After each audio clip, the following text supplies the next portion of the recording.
Salutations, ici Ed Blast Mode. Aujourd'hui, je vais vous faire la revue du blaster Nerf Rival Artemis, sorti en 2017.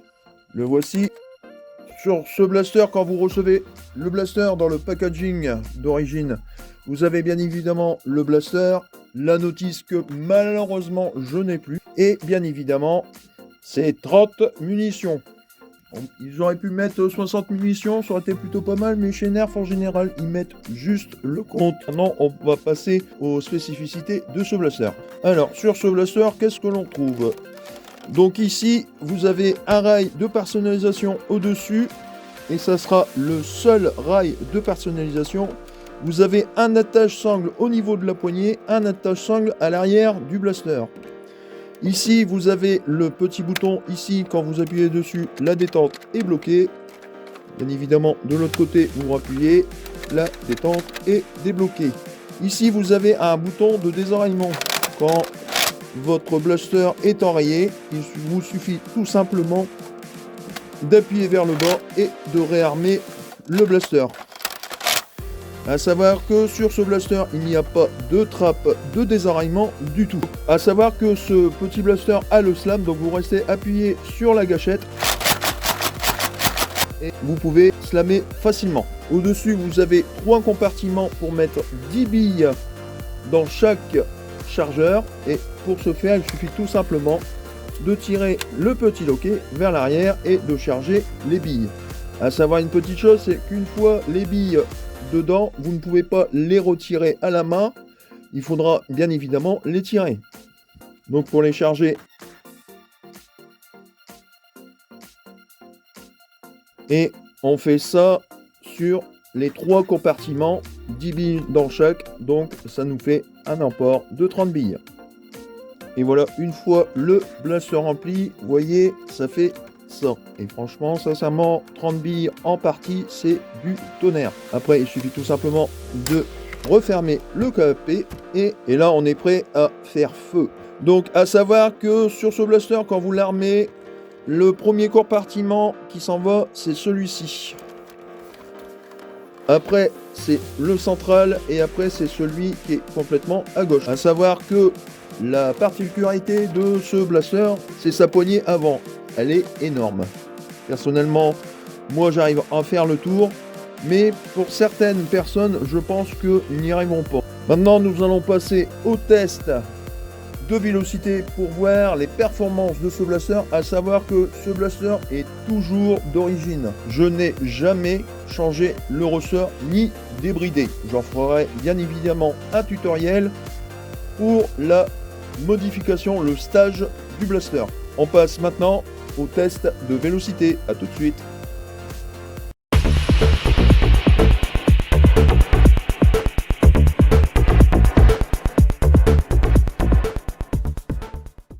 Nous revoici au test de vélocité avec le Artemis. Voyons voir combien il donne en performance d'origine. 104,3.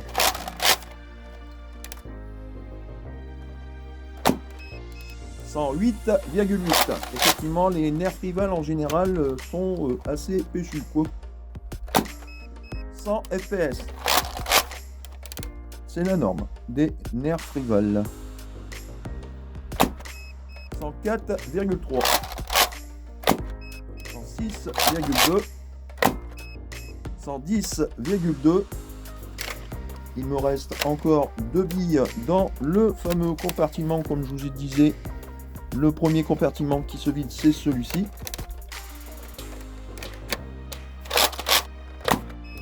102,9.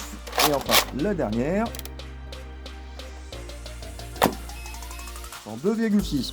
Plutôt correct pour ce blaster. Donc maintenant, on va essayer un autre compartiment, mais en slam, pour voir le maximum de performance qu'on peut faire avec. 70,9. 92,1, 92,4. Donc en slam, on perd pas mal quand même en vélocité. Donc 90,5 en slam, personnellement je préfère l'utiliser en coup par coup. Je l'ai toujours su que quand on le faisait en slam, on avait tendance à perdre de la vélocité. Donc maintenant nous allons passer au test de tir sur cible avec une nouvelle cible et au test de distance. A tout de suite.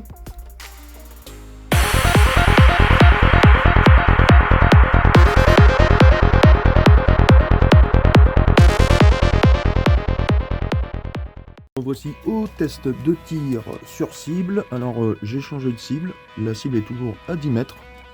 On va voir ce que ça donne avec le Artemis.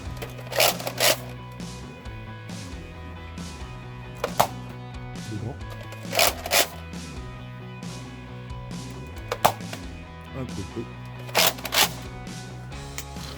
Viser avec ça, c'est pas évident. Comme vous pouvez voir, pour viser, c'est pas vraiment fait pour. Dedans.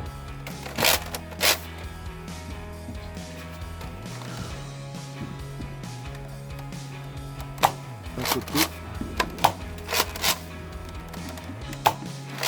Côté. Dedans. Dedans. Un côté. Encore un côté. Dedans. Et un côté. Franchement, pour l'instant, c'est un excellent blaster. Donc là, on va essayer en slam.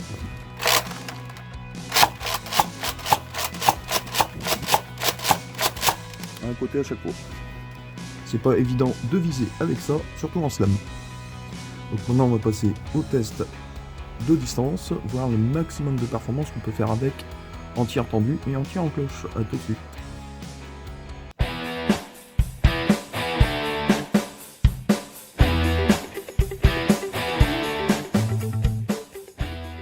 Là, on va faire 3 tirs en tir tendu et 3 en cloche pour voir le maximum de portée.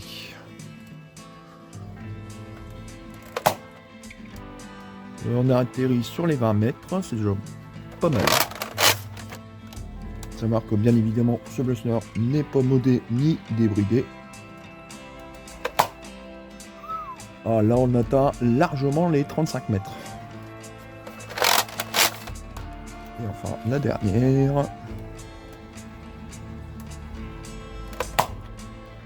On atterrit tout pile poil sur les 20 mètres. Donc 2 à 20 mètres et une à 35 mètres. Là, on va essayer en cloche pour voir le maximum de portée. Ça atterrit sur les 22 mètres, mais ça atterrit d'abord sur un obstacle.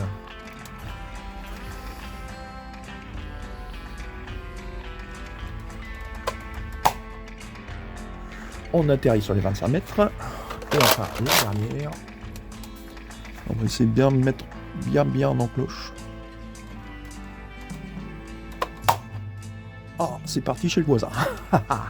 On va réessayer un tir. Et là, on atteint littéralement les 35 mètres avec. C'est un excellent blaster. Quand même, c'est un blaster qui est sorti en 2017. Donc c'est déjà un vieux blaster, mais qui fonctionne toujours aussi bien. Maintenant, nous allons passer à la conclusion de ce blaster. A tout de suite.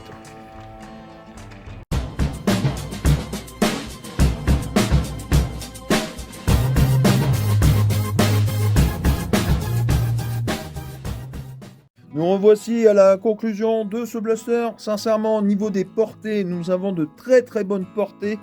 Précision impeccable. Sauf, bien évidemment, quand vous commencez à tirer en slam, c'est un petit peu au petit bonheur la chance, on va dire. Personnellement, c'est un blaster que j'adore, que j'ai depuis sa sortie. Savoir une petite chose au niveau du blaster, pour savoir bien évidemment l'année de sortie du blaster, il vous suffit tout simplement de regarder ici. Vous avez le chiffre romain 10, ici le numéro 5, et les deux 2i signifie 1.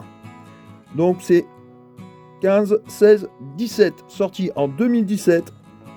Et 30 000, ça veut dire vous enlevez 2 zéros, ça fait 30 billes. 3 compartiments de 10 billes chacun.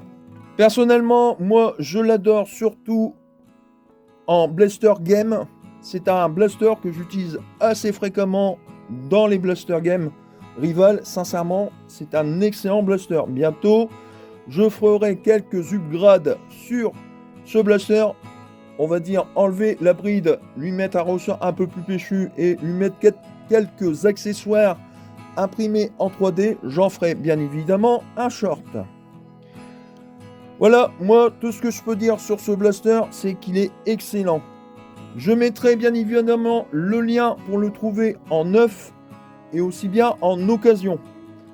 Personnellement, moi, j'utilise souvent ce blaster en blaster principal. Vous pouvez mettre une sangle ici et une sangle ici. Et au niveau des accessoires, le seul accessoire que vous pourriez mettre, ce serait la lampe tactique ou la visée laser Nerf Rival. Mais si vous n'avez pas d'accessoires, vous pouvez mettre bien évidemment d'autres accessoires comme par exemple la lunette du Phoenix 2.0. Il suffit tout simplement de le faire glisser comme ceci. Je vous dis tout de suite que ce ne fait que accessoire. N'essayez pas de viser avec. Du fait que c'est ici que la balle va sortir. Mais ça fait quand même... Moi je trouve que ça fait quand même cool. Et ne vous inquiétez pas, une fois qu'il est mis, ça ne bouge en aucune façon. Et voilà, c'est ce qui clôture la conclusion du Artemis. N'oubliez pas de vous abonner, de liker, de partager la vidéo, d'activer la petite cloche de notification pour ne rien rater de mes nouvelles vidéos. Sur ce, c'était Ed Blast Mode. Salutations amis terriens et à la prochaine.